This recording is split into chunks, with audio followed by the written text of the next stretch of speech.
देखिए यहाँ क्वेश्चन में क्या दिया हुआ है, यहाँ क्वेश्चन में आपका दिया हुआ है कि एन फोर्स जो है जिसका मैग्नीट्यूड डिफरेंट है, ठीक है, वो एक्ट कर रहा है एक पॉइंट पे, ठीक है, जिसका रिजल्टेंट आपका क्या है, जीरो है। तो आपसे पूछ रहा है कि मिनिमम वैल्यू ऑफ एन क्या होगा। अब सवाल को समझिएगा ध्यान से, देखिए सवाल को समझिएगा, देखिए सवाल को कैसे उड़ाते हैं हम। यहाँ पे समझिए, यहाँ पे मैग्नीट्यूड क्या लिख दिया है, डिफरेंट लिख दिया है।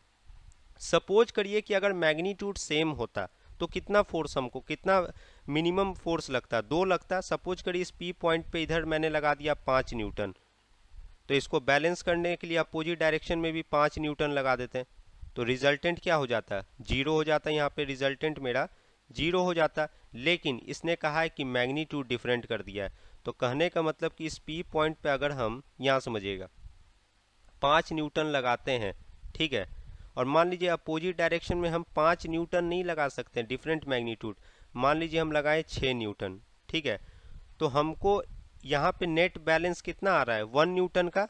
इस साइड में अगर देखिएगा, इस साइड में अगर आप देखिए तो नेट जो है आर रिजल्टेंट 1 न्यूटन का इस साइड में आ रहा है। तो उसको काउंटर बैलेंस करने के लिए मुझे राइट, इधर आपका राइट साइड में भी 1 न्यूटन लगाना पड़ेगा, राइट।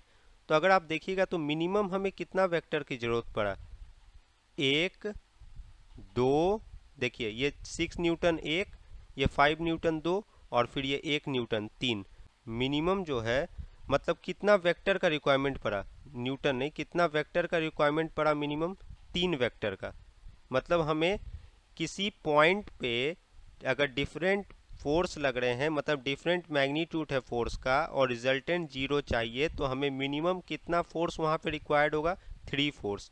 तो मिनिमम वेक्टर जो है आपका फोर्स का यहाँ पे कितना रिक्वायर्ड रहेगा, 3। तो 3 इज द आंसर, तो इसका आंसर आपका क्या हो गया, 3। ठीक है।